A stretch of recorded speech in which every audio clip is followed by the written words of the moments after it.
Hello and welcome back to Clear Skye Thinking. Usually I'd say maybe a good night's rest could get Alice to be a little less grumpy, but I don't think we should get our hopes up. But oh well, let's see.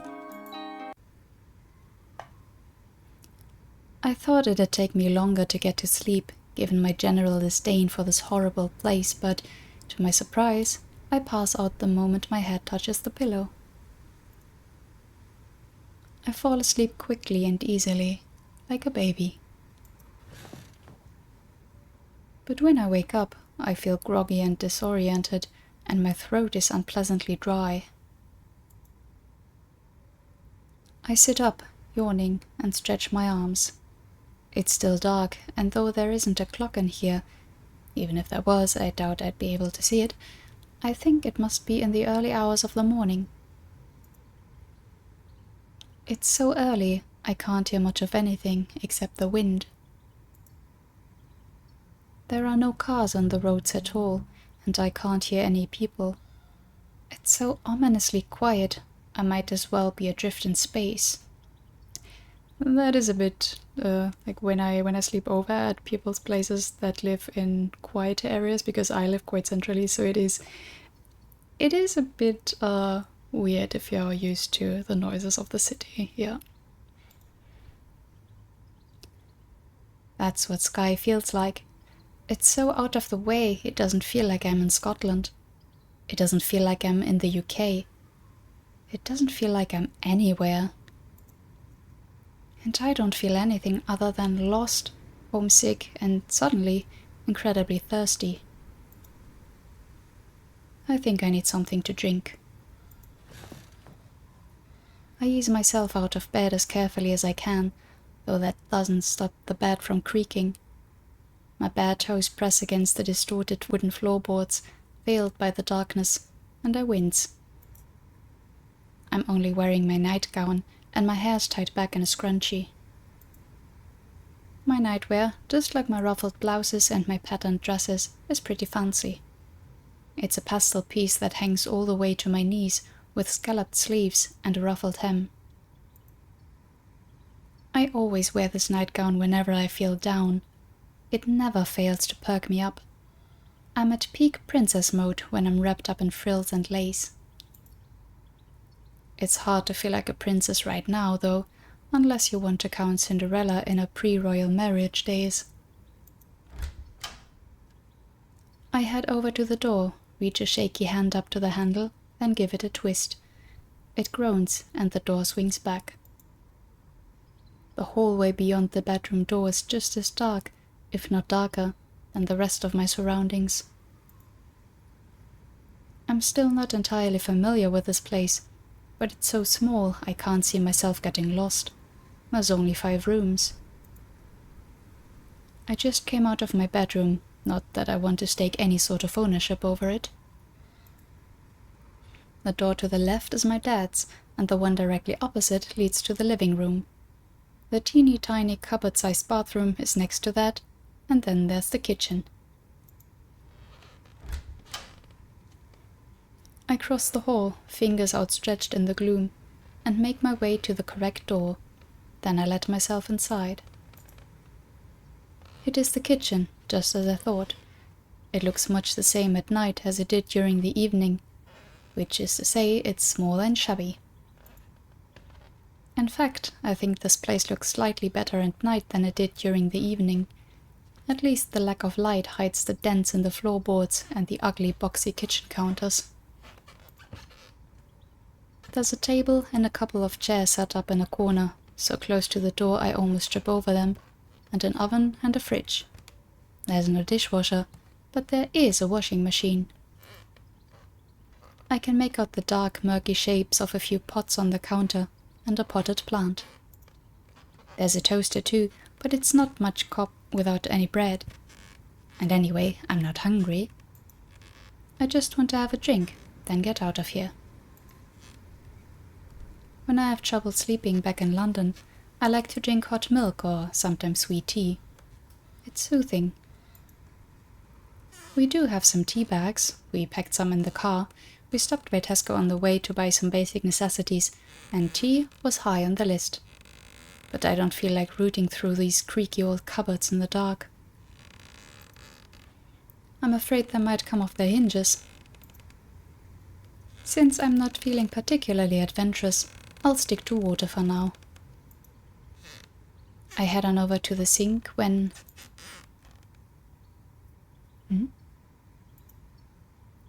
A shiver runs down my spine, and I pause. I'm sure I just stepped on something. It was something small and soft and undeniably alive. What was that? I glance at my feet, too afraid to flip the light switch. I don't even know where it is in the dark. And then...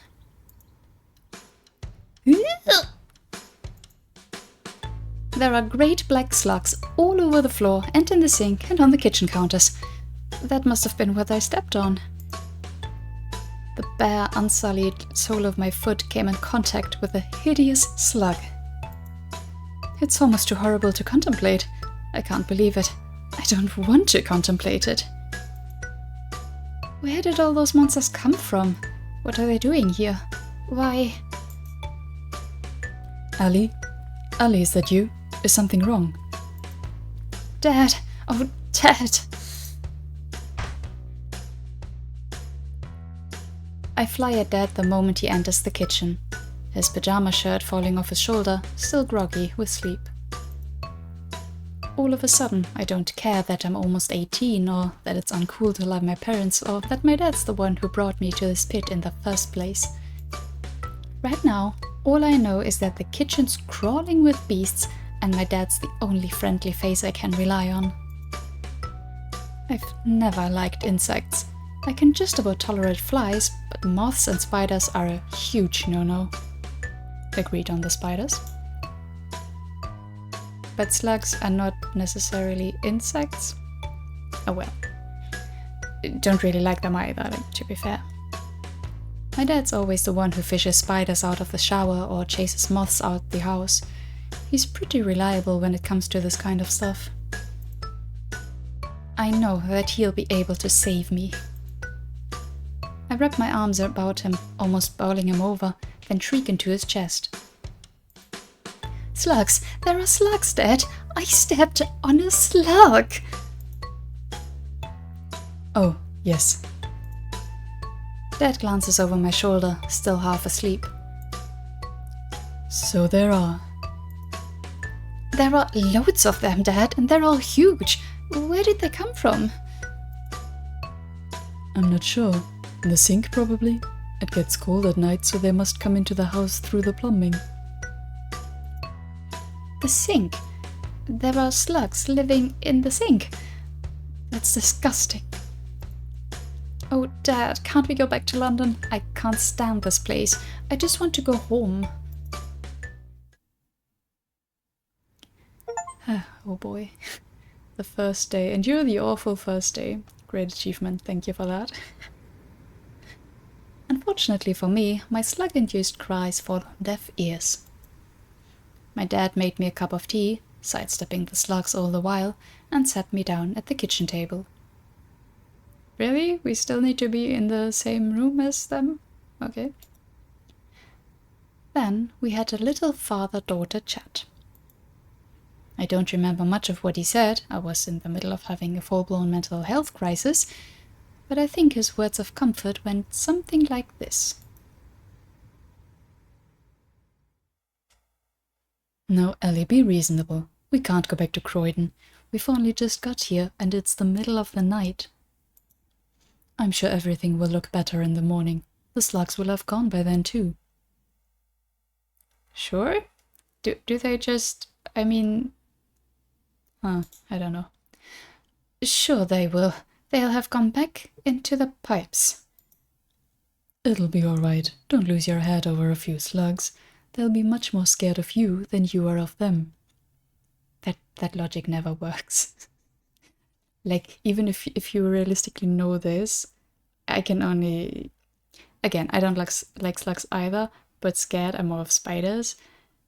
And of course I know I'm way bigger than a spider. They, aside from the poisonous ones, they cannot really harm me, but logic doesn't work if it's fear, if you're really scared. So, yeah. My dad's attempt to appease me didn't do much to lessen the icky feeling of stepping on that slug, but it did calm me down. A little bit, at least. I think the tea helped. Tea always helps. I went back to my bedroom after draining my cup. Then I fell into a very uneasy sleep, punctuated with nightmares of being chased by giant killer slugs. That makes sense. Oh boy. Really, what I thought before when she was wondering about like her princess mode, Cinderella mode, can she not just imagine it like that? Like she's one of those princesses that's in their era of having to overcome an adventure, having to overcome hardships, like just roleplay it, and it's just a week. But yeah, like a full like so many slugs in your kitchen, that's not great. I wouldn't have fun with it either. Nobody would really, even if you are not scared of them. And do they really just leave? I don't know, but okay, let's believe the dad. The next time I wake up, it's at a much more sensible hour. The sun's shining, and the display on my phone tells me it's 8 a.m. The smell of breakfast compels me to get out of bed and pad to the kitchen. My dad's at the stove. He's busy making bacon, sausages, fried tomatoes, fried eggs, and, is this some sort of cruel cosmic joke, baked beans. Morning, Sleeping Beauty. Breakfast's almost done, if you'd care to take a seat. I glare daggers at my dad, but I do as I'm told all the same. You're far too happy this early in the morning. Of course I'm happy. I'm on holiday with my favorite girl. No, eat up. My dad pushes a chipped plate before me, which is piled high with traditional English fare, minus the black pudding, thank goodness. I poke at my food with my fork. My dad made an effort, bless him, but he's never been great shakes in the kitchen. I'm probably a more proficient cook than he is, which isn't saying much. The bacon looks anemic, all pale and fatty, and the eggs obviously been overdone. Better over than underdone. The beans have been slopped onto the plate willy-nilly, and it looks like a few of them are trying to make a break for it. I'm not really in the mood for beans, not after unearthing that crusty pair of pajamas yesterday. In fact, I'm not very hungry, full stop. Thanks, Dad. I appreciate it, but I think I'd rather have toast. Oh, that's a good shout. I wouldn't say no to some toast either, but I forgot to buy any bread. Well, alright then. I guess this is better than nothing. Though, given the way my stomach's churning, I think I'd prefer nothing. But you have some exploring to do today, don't you? You need your strength. At least my dad's pretty good at brewing tea, and that's something you can't mess up. He knows just how I like it too. Fairly weak, with milk. I take a few dainty bites of my fatty bacon and alternate with regular sips of my milk. That helps the meal go down easier. I steer clear of the beans though. I can't bring myself to try them. So, Ellie, the Carters will be over in half an hour. Ian and Hilda and Piper. I'm not sure why my dad runs through their names like I might have forgotten them. I'm not the best student in my college, but I'm not thick. We'll be going to Dunscape Castle in the morning. That's about half an hour away in Sleet. And for lunch we'll probably stop by a nice restaurant. What do you say? That sounds fine, Dad. Of course it isn't fine. I don't want anything to do with Ian Carter, particularly not this early in the morning, but it's not like I have any say in it.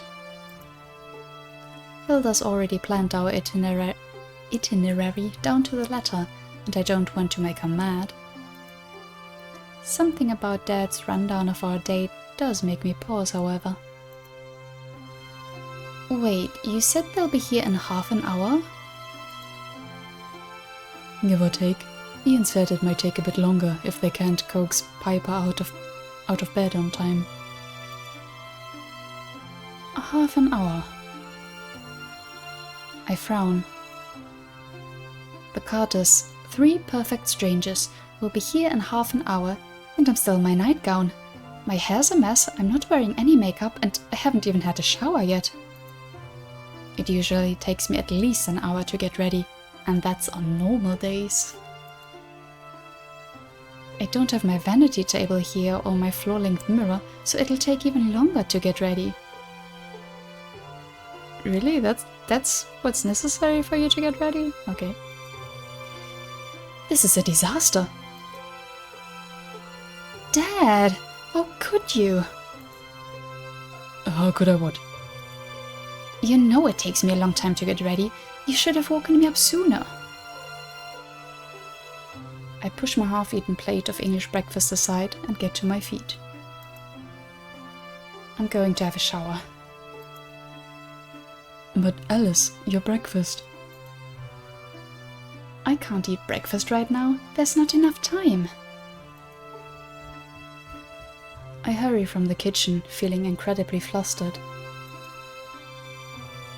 I don't know why I care so much about making a good impression, particularly on the Carters.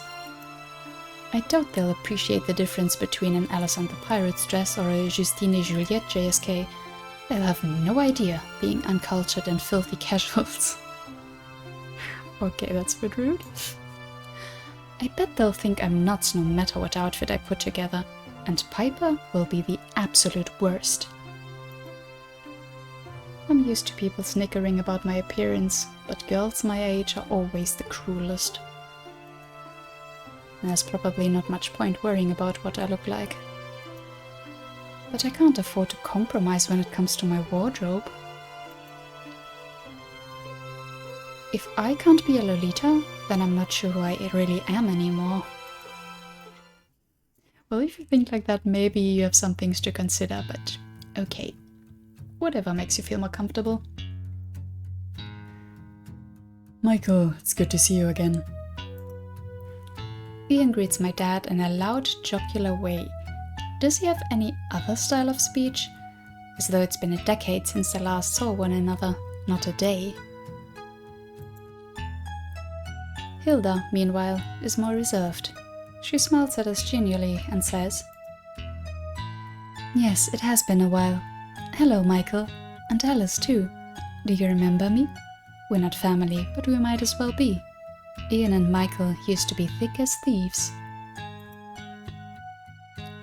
I remember. It's nice to see you, Hilda. You too, dear. You certainly have grown since I last saw you. That tends to happen, yeah. You're practically the spit image of your... You're practically the spit of your mother. Okay. Ria was very pretty too. My dad tenses at the mention of my mother, and I frown. Is very pretty, you mean? My mother's not dead. Oh, yes, of course. I apologize.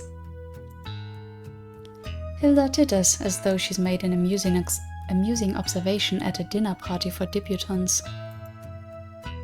Something about Hilda just screams upper class, if you want to put it nicely, that is. If you don't, snob might be more accurate. She has a rich, plummy kind of accent, the stereotypical kind Americans tend to associate with us Brits. I think my dad mentioned once that Hilda was born into an aristocratic family. I think our fancy families lost all their land and status now, but I vaguely recall that her great-grandfather was the Earl of something or other, and Hilda herself went to private school. She looks the type. I'm sure if Hilda really is related to minor gentry, Ian will find a way to bring it up somehow during the day. I think he'd die if he couldn't run his mouth about his family's supposed accomplishments for more than 5 minutes. I must say, Alice, your clothes are very remarkable. Well, your outfit also doesn't look like it's fit for, like, exploring ruins, but okay. I've never seen an outfit like that before. Are you dressing up?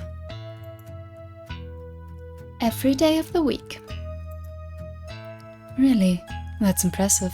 I think these clothes might be a bit much for day-to-day wear. They look awfully expensive. But I do wish my Piper would make more of an effort. Speaking of which... Hilda glances at the third member of the Carter trio, a fair-faced ginger girl with a messy ponytail and an oversized hoodie. Aren't you going to introduce yourself to Alice, Piper? You're being awfully quiet. That's unusual, coming from you. Normally we can't make you shut up. Ian guffers, and so, to my surprise, does Piper. I guess she doesn't find her dad's so-called jokes as intolerable as I do. I mean, I guess she's used to them. Sorry, I was just a little overwhelmed. Of what? Me? Kind of. I mean, I've never seen anybody so pretty before. For a second there I thought you were some kind of princess.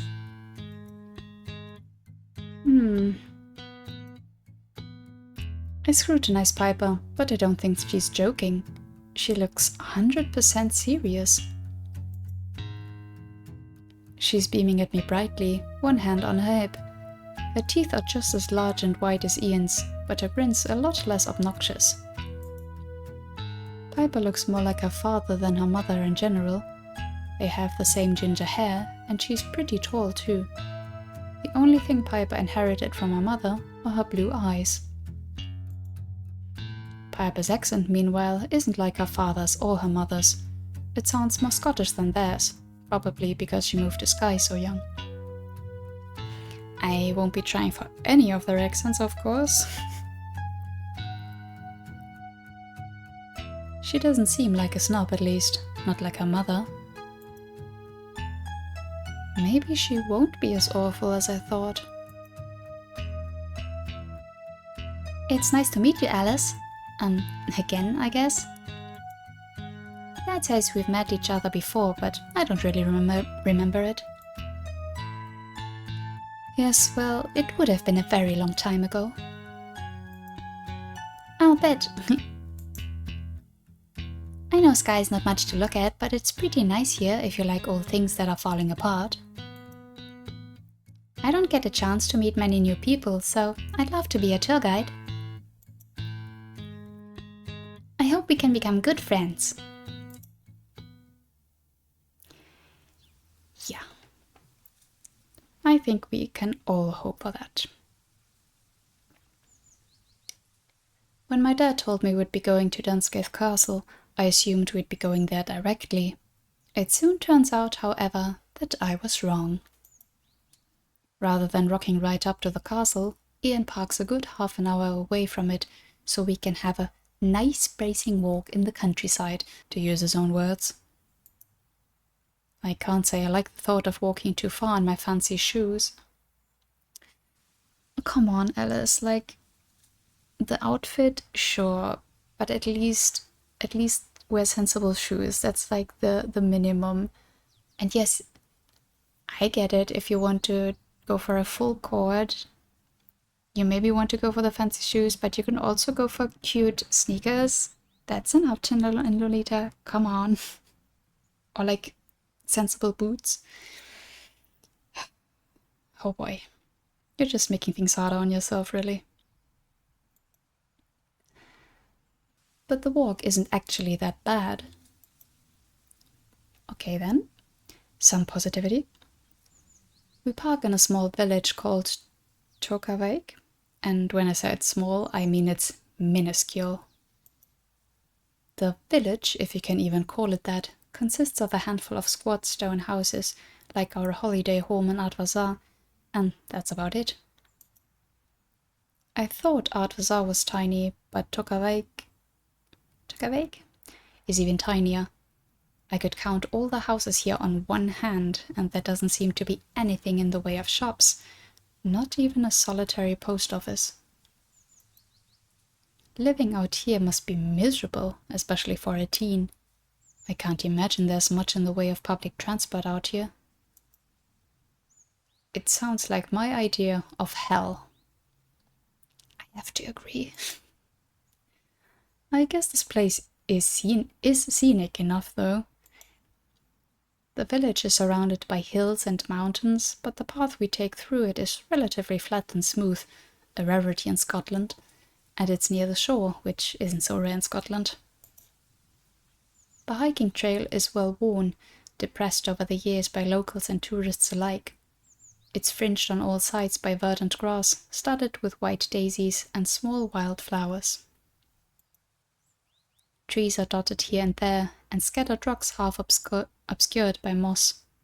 The trees are tall, almost magisterial, and they shift in the gentle breeze. When I glance behind my shoulder, I can see rolling hills in the distance, their tops half obscured by fog. According to Lord Ian, the most knowledgeable man in the realm, these hills form part of a mountain range called the Kylin? No idea. It doesn't look like much from here, but some of these mountains are pretty steep. If you were to go to the tippy top of the Black Quillen, that's the main ridge, you'd be elevated over 3,000 feet in the air. I've been up there myself once or twice. You get an amazing view of the island, though coming down can be a bit dicey. The peaks are made of basalt, which gets slippery when it rains. We should climb up there sometime, Michael. Just you and me. Doesn't that sound like a lark? I'd ask Alice to come too, but I don't know if mountaineering's a very womanly pastime. I don't think she'd make it very far without a sturdy pair of trainers either. Ian laughs raucously while I do my best to ignore him. That's how I've been trying to deal with Ian for most of the day, by ignoring him.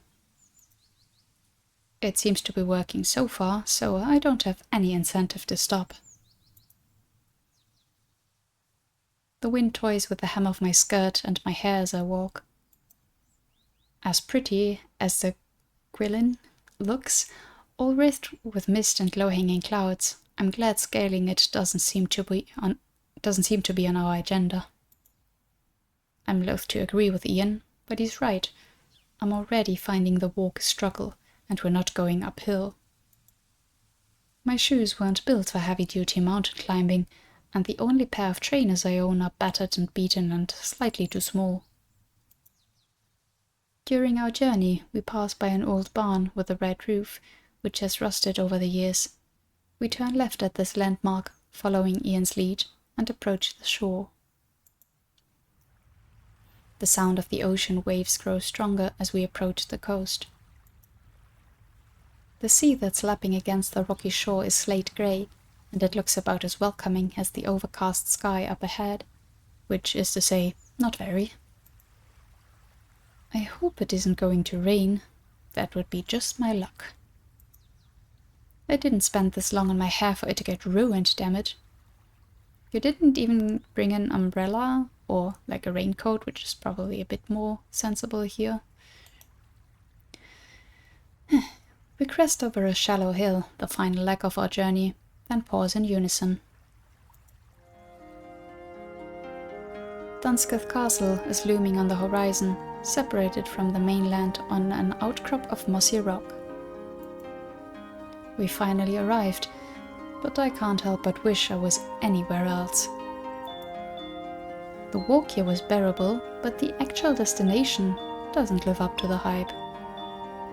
I don't know, it looks pretty cool. I don't know much about Skye's castles, but I thought Dunscaith would be like a Scottish version of Hampton Court, complete with a car park and a cafe. Yeah, well. This, however, couldn't be further from the truth. Calling Dunscaith a castle seems a bit charitable to me. Maybe it was a castle once, a grand one even, but time's worn it down to little more than a pile of stones. It doesn't have a roof, and it barely has any standing walls. Large pieces of fallen rubble are strewn across the ground like tombstones. Moss and wild grass have grown over what remains of the castle, so it looks like a green, faintly fuzzy lump. I can make out a curved stone wall, which might have formed the backbone of an ancient dining hall, but my imagination is not good enough to try to imagine the hall as it might have been in its heyday. The island the castle is situated on is uneven.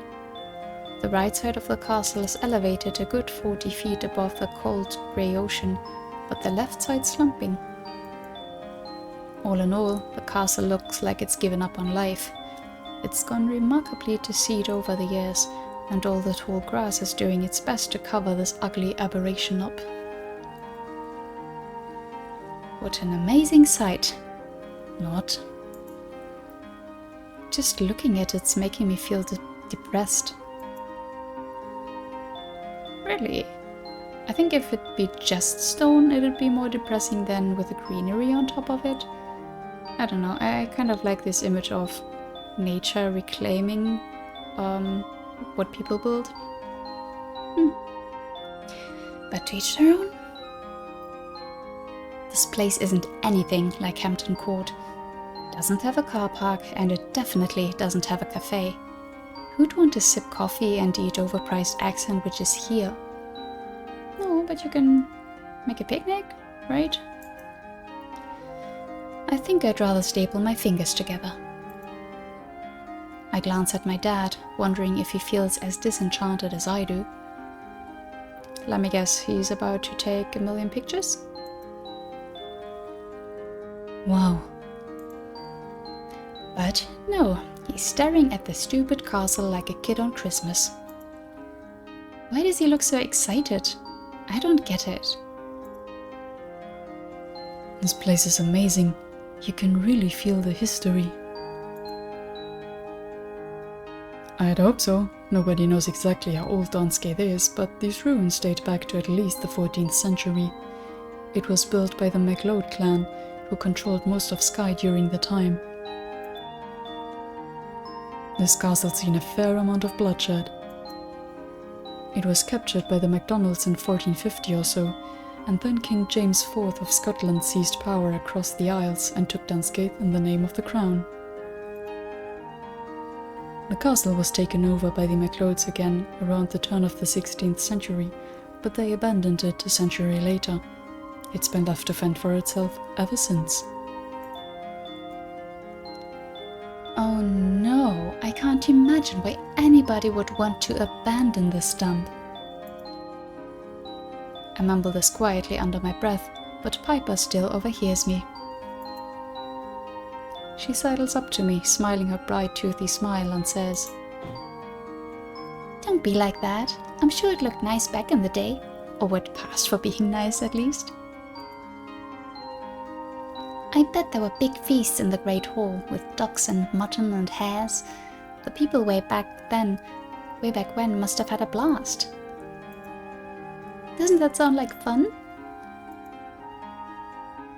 Not really. I mean, there wouldn't be any Wi-Fi. I guess you have a point.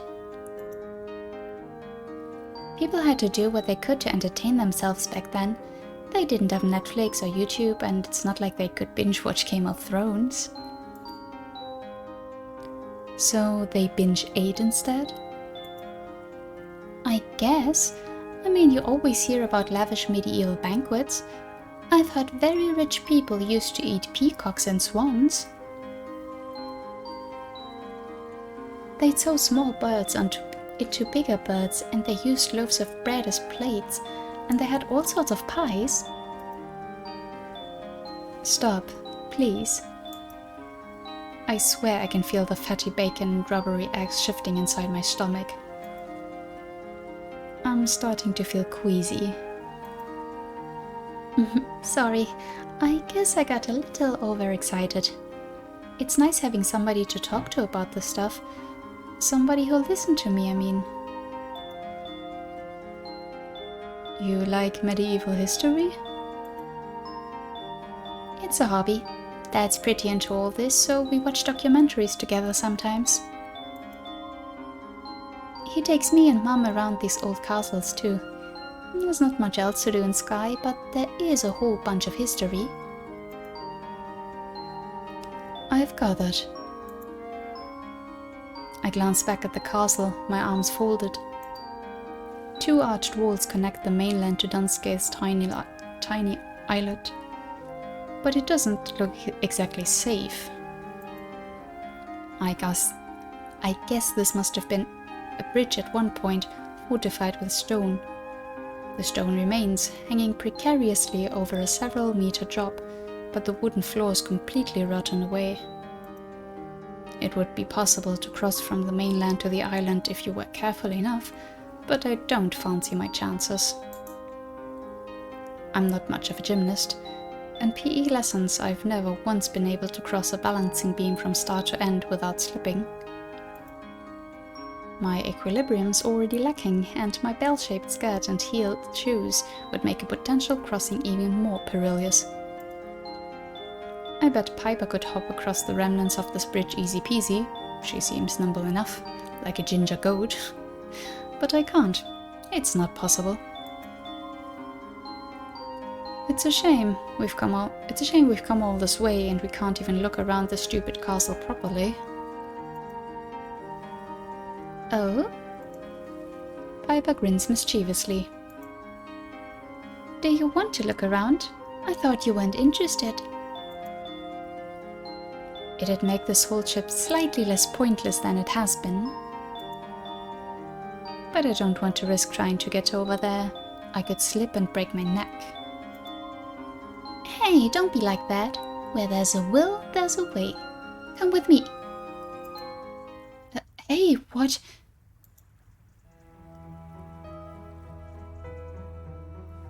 I bleat at Piper, disoriented, as she takes hold of my hand. I'm afraid she's going to drag me across that centuries-old bridge, incapable of taking no for an answer. She's even more pushy than I thought. This must be down to Ian's genes. The apple really doesn't fall far from the tree. I'm in danger of falling, though. I can't cross what remains of that bridge. I'll slip and fall, and then I'll crack my head open. My tights will get leathered, the pins will fall out of my hair, and the tide will get my dress all dirty. That sounds like a nightmare. If I have to die, I mean, we all die eventually, I'd prefer to do so in an elegant manner. I want to be laid to rest in a wooden coffin lined with satin and filled with lilies, like something from a marble tableau. I don't want bits and pieces of my scattered body being picked off the beach and crammed into a casket. Piper, wait! Slow down. I already told you I can't cross that bridge. That's why we're not going to cross the bridge, silly. I've crossed it myself a few times. Of course she has. I was right about her. She really is like a mountain goat. But I'd never put you through that. I don't want you hurting yourself. Then how are we going to get over? We won't go over. We'll go up. Up? But how? We need to jump down onto the shore, then scale the island from the beach. The tide's not come all the way in, so you should be fine. You might want to move quickly though, or your shoes will get wet. Huh? She's not talking about my rocking horseshoes, is she? The glossy black pair with the cute bows that cost well over £100? She can't seriously be suggesting that I scale the side of a 40-foot hill in these shoes, can she? It's not possible. There are some things in this world that can't be done, no matter how hard you try, and this is one of them. Yeah, that actually sounds like it, but maybe there's an actual footpath? Stairs, maybe? I don't want to see this castle that badly. It's not like it's anything special. I don't care at all about the Scottish clans of 6 centuries prior. It might as well be Greek to me, or in this case, Gaelic. This castle's not worth the effort of exploring, so why am I going along with this? Because it's something else to do besides complaining? Why haven't I pulled my hand away from Piper's, and why is my heart pounding? Oh dear. I really don't know. I don't get it at all. I guess Dunsgaith Castle is more than just a mossy, mouldy pile of rocks. There might really be magic in the air after all.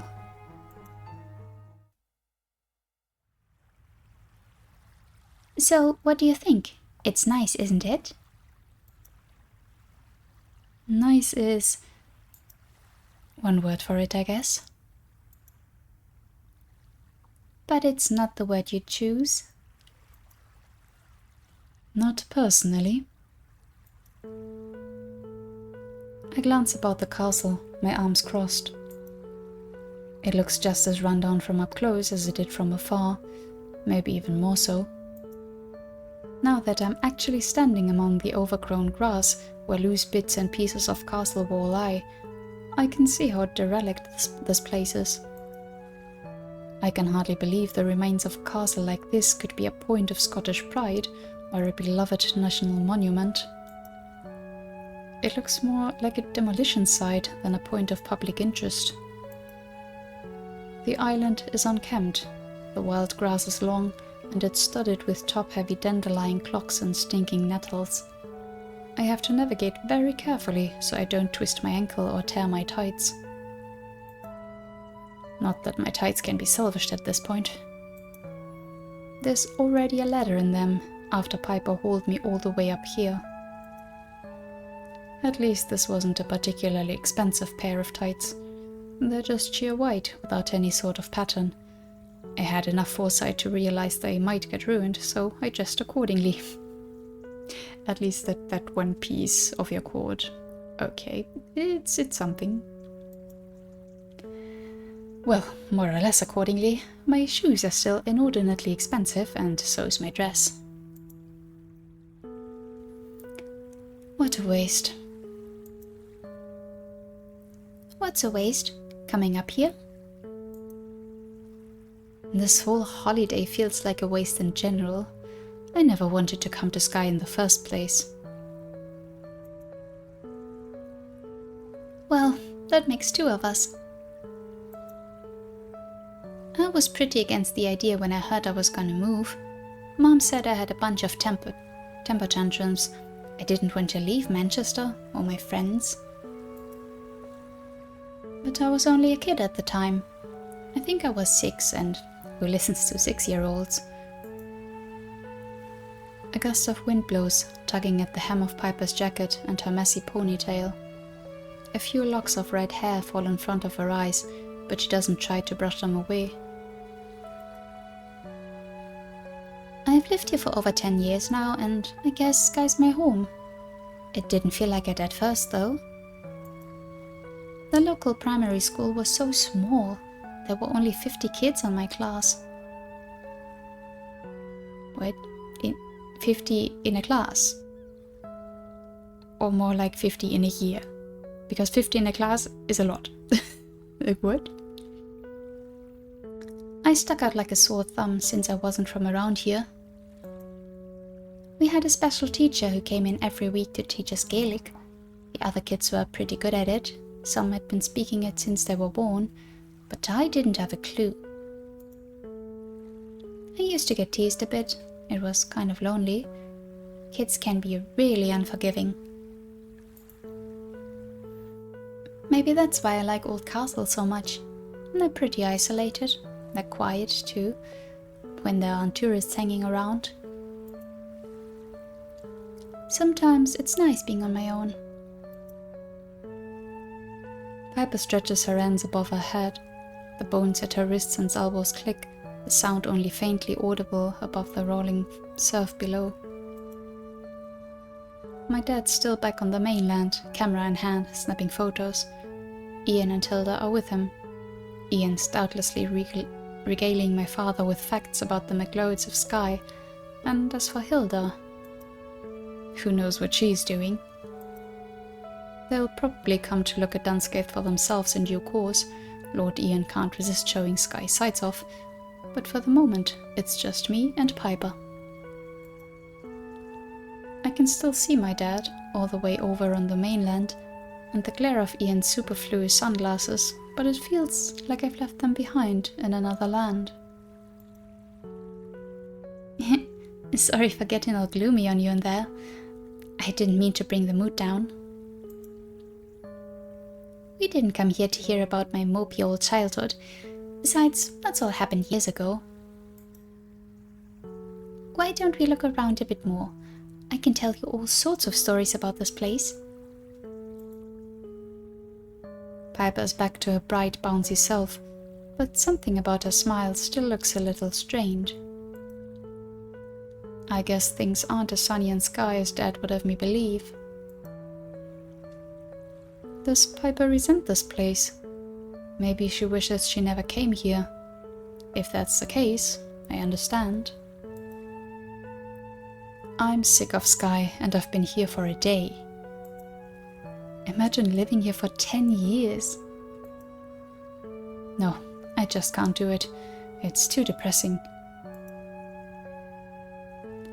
Let's take a look at that wall over yonder. Piper points to one of the few walls that's still standing, clinging to the edge of the island. We can talk while we walk. I can see it just fine from here, thanks. Despite my protests, I find myself walking behind Piper all the same. It's a little jarring. I never knew I was so meek. Normally I'm not. My dad says I'm individualistic. My form teacher, meanwhile, says I'm stubborn. Piper's presence is something of a comfort, though. It feels like she's sanding down my sharp, jagged edges. I don't care about hurting Ian's feelings, but I don't want to upset his daughter. We explore the island together. It's small, so there's not much of a distance to cover, but the island's slanted, so I have to walk uphill. Careful! Piper's voice chills, a pace or two ahead of me. You never know what's hidden in the tall grass. One wrong step and you might slip. I'll be fine. I'm not a little kid. That's what I retort at least, but Piper's advice is more sound than first I gave it credit for. I bring my right foot down, but the ground rushes up to meet me far faster than I thought it would. There must have been a loose stone, maybe several loose stones, hidden in the undergrowth, obscured from view. My ankle twists, and I unbalance on my impractically high heels. I tether precariously, and gravity soon rushes to claim me. I'm so shocked, I can't even scream. I'm going to fall. This time, I really will crack my head open. I squeeze my eyes shut, waiting for the worst. But it never happens.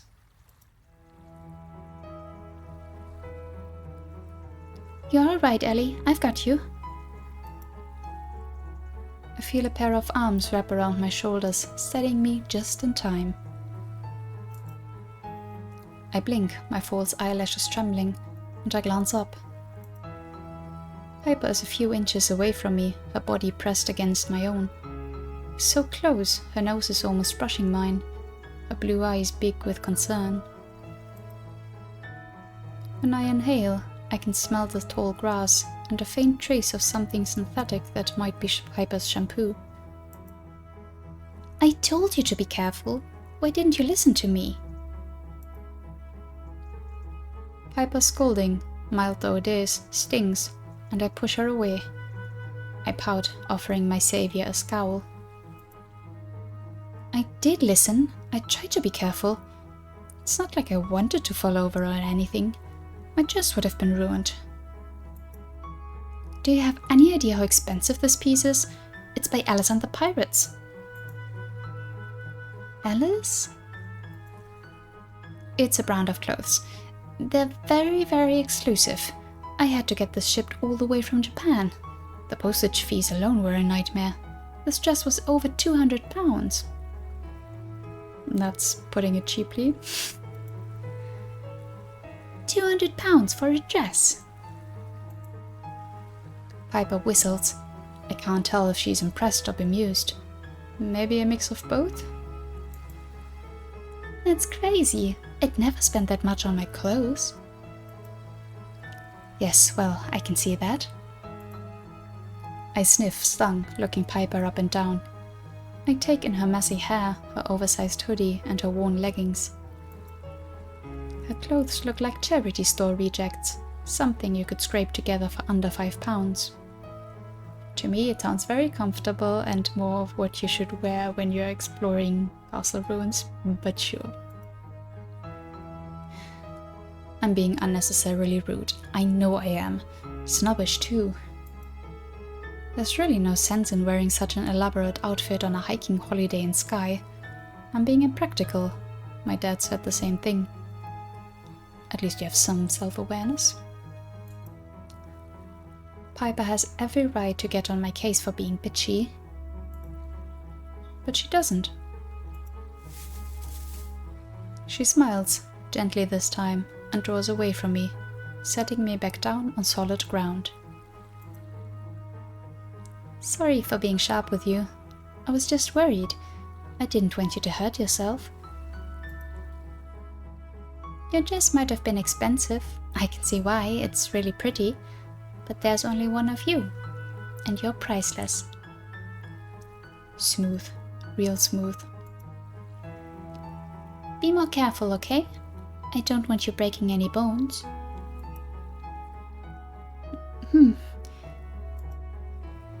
I pout, again, and turn my nose up in the air. You sound like my dad. I do? Piper giggles. That's amazing. I guess I'm more responsible than I look. My scowl deepens. Why do you care so much about me anyway? We hardly know each other. Well, why not? Like I said, Skye's pretty small. I don't have that many friends my own age, even now. Or at all, really. I've always been the odd one out. You're my friend now, though, so I've got to look out for you. Isn't that common sense? Friends. Are we really? Well, what else are we? You don't want to be my nemesis, do you? No, I don't tell Piper that spot's reserved for her dad. Ian Carter is the cause behind all my suffering. Piper hasn't done anything wrong. It's not her fault my dad dragged me all the way out here. Alright, fine. Whatever. I'm too tired for an argument right now, and my ankle's still sore. We can be friends, but just for this week, okay? When I go back to London, I want to put Skye as far behind me as possible. Yay! Piper bounces excitedly on the heels of her dirty trainers, looking like an over-eager kid. Thanks, Ellie. I can call you Ellie, right? I'm so glad you want to be my friend. Hey, speaking of which... Piper grins. Since we're friends now, do you want my phone number? That way we can keep in touch even when you have to leave. What did you just say? Well, if you really want to, I guess. I do want to. I want to very much. Let me get my phone. I frown, unamused, as Piper pulls her phone, an old model with a crack down the screen, from her pocket. That is so like Piper, I can't help but roll my eyes. I have to look away while Piper fiddles with her phone, my arms folded. Her smile is a little too bright. I'm afraid it'll blind me. My face feels hotter than usual, despite the mild weather, and my heart's still thumping. I wonder why.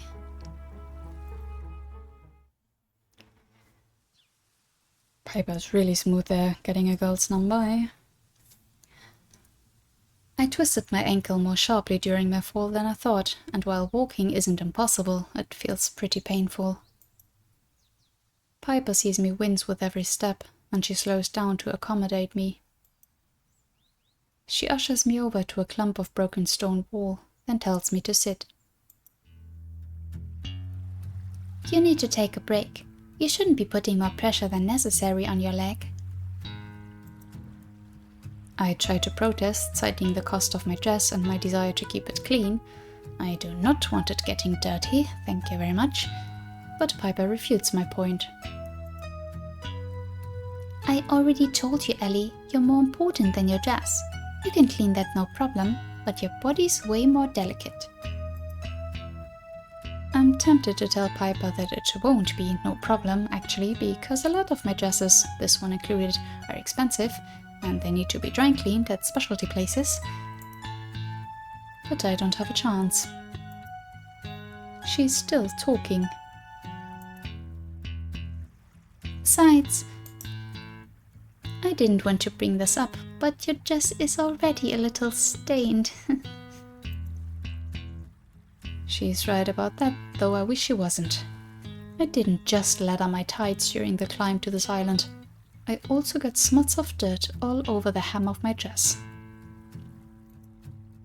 Ugh. Today just isn't my day, and it's not even noon yet. I guess I might as well sit down after all these mishaps. Otherwise, I might faint. I mean, why not? Everything else that can go wrong has gone wrong. I'm not particularly prone to swooning, but a sudden bout of anemia doesn't sound too unlikely. During this time, our parents have made the crossing to the castle. My dad's standing a few paces away, camera out, taking photos of the ruined walls in painstaking detail. He seems pretty enthused, though I have no idea why. Is he planning to put these photos in some sort of family album? Maybe he'll show them to Mom next time we meet up. I'm sure she'll get a real kick of that. Not. Ian's with my dad, chatting a mile a minute about something I, quite mercifully, can't hear over the wind. Hilda, meanwhile, is standing by the shore, looking out over the slate-grey ocean. Piper doesn't seem all that interested in spending time with her parents, though. She's pretty content to sit here with me instead. It's a good thing my clothes aren't that expensive, huh? I don't have anything to ruin. She kicks her legs back and forth. They're clad in a pair of black leggings, which are peppered here and there with holes. She's also wearing a pair of dirty trainers with thick threads meant for serious walking. Those shoes are pretty large. They look almost clown-like when contrasted with how slender Piper's legs are. I wonder how big her feet are. Piper must have seen me looking, because she grins. I'm a size 13, in case you're curious. A size 13? Is that even possible? There's just no way. My own feet are a dainty size 4. In European sizes, that's a 37. Thank you for that. And in Japanese sizes, it's a 22.5. I know these figures off my heart since I order so many shoes through Taobao. I don't think I've ever seen size 13 feet on these size comparison charts. Even factoring in differences between men and women's sizing, that's bigger than my dad's. That's right. It's a little embarrassing actually. It's hard to find shoes that fit. Oh, I thought she was joking. Oh dear. These shoes are actually my dad's old ones. They fit me well enough, I guess. I don't think I'd be able to wear fancy heels like yours. They wouldn't make them in my size. I guess I'll be stuck wearing ugly men's shoes until I die. Oh, woe is me. Since I can't find any cute women's shoes that fit me, I figured I might as well give up on fashion altogether. What's the point of putting together a nice outfit if you have to pair it with old trainers like this? You look nice though, Ellie. You're so fancy. What sort of dress is that anyways? It's called Lolita. Lolita, huh? Like the book? No. No, not like the book. They're not related. Lolita clothes are inspired by Victorian fashion. It was created in Japan during the late 1980s or so. Well, well, actually, there is a theory saying that it's not the book, okay? But Lolita, as in, you know the meaning of the word aside from fashion.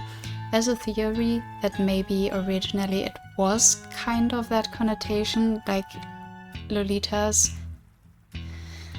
People wearing like frilly fashions were called that and then reclaimed the word, similar to punks. I don't know if I'm explaining this as well, but it is a theory, but of course it is not directly related to the book. That's all just bullshit. Moving on. There's a bunch of different subsets like sweet and gothic, but my voice trails off. Piper's eyes are glazed. I'm not sure she's really listening. I'm not being as obnoxious as Ian, am I? No, that's fine. She asked about it, so you told her. That's fine. I don't want to bore Piper to death. It's not like I care about what she thinks all that much, but I don't want to make a completely terrible impression on her. Well, it's just a fashion style, that's all. I think it's a nice fashion. I don't really have a style of my own. Not unless teenage boy who still wears clothes his mom picked out counts. I laugh a little at this. I can't help it. Piper's pretty good at easing the mood. I don't think you look like a boy. Your clothes are at least color coordinated. Well, I'm glad to hear it. Piper continues to swing her legs back and forth, looking out over the ocean all the while. Speaking of princesses, a princess used to live on this island centuries upon centuries ago. I didn't know these warring Gaelic clans had princesses. I thought they were all run by warlords. Oh, this princess isn't related to the MacLeods. She lived on this island long before they did, back in 200 BC. She was the daughter of the king of Scythia, and she was called Skafach. I guess she was technically a princess, but she didn't wear pretty dresses like yours or have tea parties. She was more like a warrior queen. Warrior queen, okay. She trained a bunch of famous Irish heroes, and some accounts even say she was the goddess of the underworld. She could use magic, and she was incredibly strong. Isn't that cool? I guess that does sound cooler than the fights between the MacLeods and the Mac-whatevers your dad was going on about. But it's not really real, is it? Oh, but it's not really real, is it? It's all made up. It's probably not real, no. I don't really believe in warrior queens or goddesses of the underworld. But it's still a fun story. I thought you might like it. You look like the sort of girl who'd appreciate a fairy story or two, since you're just so fancy. Piper giggles. Maybe I should address you like you really are a princess? Should I call you milady and curtsy? Your dad made the same joke yesterday, and it wasn't funny then either. Oh, he did? That's so lame. I thought I was being original too. Plus, I'm not trying to poke fun, not like Dad was. I'm being serious. You're just like a real princess. Because of my clothes? No, not just that. It's because of your whole demeanor, I guess. Your clothes are pretty out there, but you're so self-confident. You don't seem to care what people say. You're kind of aloof, but I think it's incredible. I could never pull that off. You're impressive, Ellie. And I think you're very pretty too. I wish I could be just like you. Very forward. So how doesn't she have friends, really? Are they all assholes? I mean, yeah, kids can be mean, sure, and if you're the new kid, but she's lived here for 10 years and she doesn't really have friends. Ah, sad. Okay, I think I'm going to leave it here for today. Let me do a save. Oh, yeah, I mean, things are starting to look up, even if Alice's dress got dirty and all that. But that was kind of to be expected. Like, that's a risk you have to take if you're taking your clothes out to that kind of trip. So she really has nobody to blame but herself. Even if she wants to pin it on Ian so much, or her dad. But yeah, we've met Piper, and I'm almost surprised that Alice didn't see her in a more negative light at first. Like they're hitting it off quite well from the start. So that's good to see. Good to see some positivity here. Very nice. But yeah, that's it for today. As always, let me know your thoughts in the comments down below. And until next time, bye bye.